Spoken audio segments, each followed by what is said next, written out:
Have you ever wondered why Honda called it a CRF 450X? Well, I may have figured out why that name fit my particular bike. I had an ex-girlfriend one time that, no lie, put blood-soaked roses on my doorstep with a note written in said blood, covered in all manner of offensive symbols that said that my mom was dead. Now, my 450X wasn't that crazy, but the similarities between my Honda 450 and that ex-girlfriend are shockingly similar. And before we get started, not all Honda CRF 450Xs are psycho. I've ridden some that were genuinely fantastic. But moving on. A while ago, I released a video about how the Honda CRF 450X is an awesome dirt bike and could be made into a capable dual sport, and how I wanted to make my 450X into a light adventure platform. In that video, I said this: making it into a lightweight adventure tourer sounds a bit crazy. I mean, with the maintenance schedule and the gearing, and let's be honest, those Baja races have teams of mechanics working to make sure every bit of the bike functions perfectly. And I have a lot more in common with Wilford Brimley, I'm Wilford Brimley, diabetes, than a Baja racer, and I'm a poor mechanic to boot.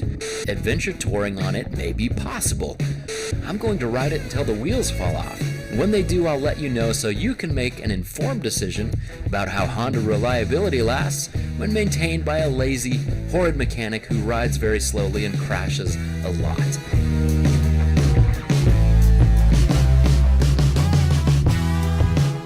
Well, the wheels never fell off and the mods were done. The very first thing that I did was put on a C-Concept seat, and you guys, I can't stress enough how excellent these seats are. I don't know what they make them from. My guess is some kind of amalgamation of unicorn hide and leprechaun beards and fluffy, poofy clouds. But they are fantastic. Next were the blinkers. I've gone through so many, quote, indestructible, unquote, blinkers that I used to buy just the cheapest lights on Amazon and install them for a day before inspection. However, the signals that I got from ExtremeDualSport.com were pretty expensive, but they have actually lasted through some pretty nasty crashes without a single scratch. So I wish I would have found these years earlier. They've actually saved me a lot of money. I replaced the stock plastic skid plate with a Devol plate. We threw on some Tusk large billet foot pegs from Rocky Mountain ATV-MC for a little more stability and comfort under the boots. For DOT tires, we tossed on the Moto Z Tractionator Desert HT. And I love the front tire so much that I put one on my DRZ, but the rear didn't last as long as I wanted. We also equipped the bike with a tubeless system, both front and back, which means that flats would be a thing of the past. Repairs could be done with a plug, and the traction at low PSI would be outstanding. I bought it with an Exxon Valdez-sized Acerbis fuel tank already on it. I replaced the grips with Pro Grip 714 Rally grips, which are a bit thicker than motocross grips, but on a dual sport they really help dampen the vibes. We installed primary drive sprockets front and back, which are just a few bucks from Rocky Mountain. A smaller rear and a slightly larger front sprocket gave the 450X some really good highway legs, while it still held its own in the dirt. And like I said in the video, I wanted to give it a big headlight mod, since the stock headlight is about as bright as taping a cell phone to the number plate. However, a huge headlight mod is a pretty big commitment, and I just wasn't ready for that kind of serious relationship with the 450X. It wasn't the bike, it was me. I just saw us going in different directions, me in a more comfortable, reliable, slow direction. And the 450X seemed to want to go in a wild, free direction, a frightening, adrenaline-soaked, leave me in the hospital with poo in my pants direction, with lots of maintenance and attention. Attention that I just couldn't provide, so I had to let it go. Again, it wasn't the 450X, it was me. Now, the craziest part about my 450X is it would develop all these problems when I rode it. But when somebody else hopped on, even the same day it was giving me fits, it usually was mild-mannered and performed flawlessly. No bucking, no dying or stalling. Again, very ex-girlfriend-esque.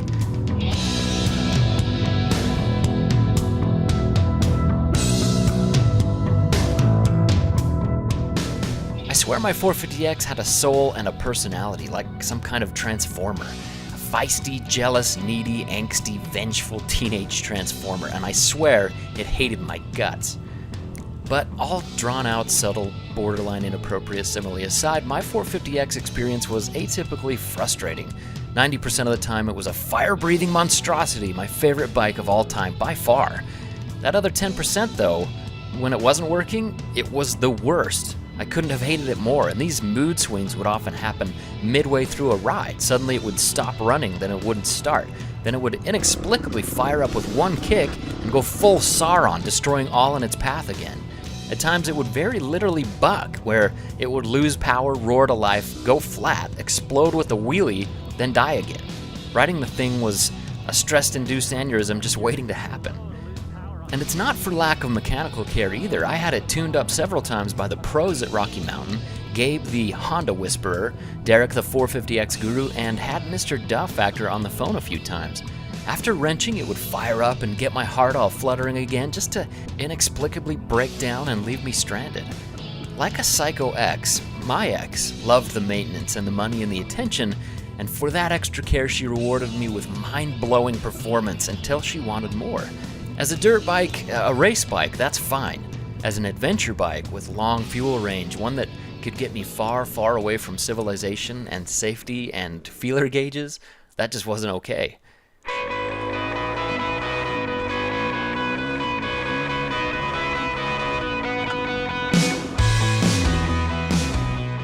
In my last 450X video, an awesome adventurer named Ryan Carnahan commented that he took his 450X across the country and back from Washington on the Trans-America Trail. That is incredible and awesome, and this bike will do it, so they can be made into capable light adventure platforms. But my 450X?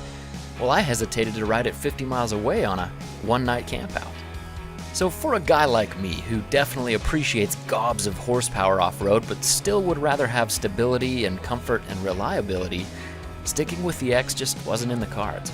But for now, the Crazy X is kinda where she belongs, out of my garage and in a rental stable with my friends at Canaan Motorsports, begging to be ruthlessly flogged by those strange men who come to Southwest Utah and need a ridiculously fun bike to rent. Weirdly, she hasn't had any problems since I let her go. She starts, she runs, and she still goes full-on Kill Bill. But as for me, I'm content to stick with my stable, reliable, dual sport DRZ. Again, the 450Xs are awesome bikes. The race pedigree in the Baja and the testimonials of thousands of happy riders is totally legit. There's nothing wrong with them. The 450X is outstanding. However, owning my particular Honda CRF 450X was like dating the hottest, craziest girl in high school, the kind you don't bring home to mother. Very exciting, quite rewarding, fun to show off to your friends, but ultimately a total tease, more maintenance than I was ready for, and just not marriage material. And as it turns out, on the DRZ, I'm much happier and much calmer, but am I that much slower? Make sure to subscribe and check out my latest ghost race times in my next video to find out. Much love, eveRide out.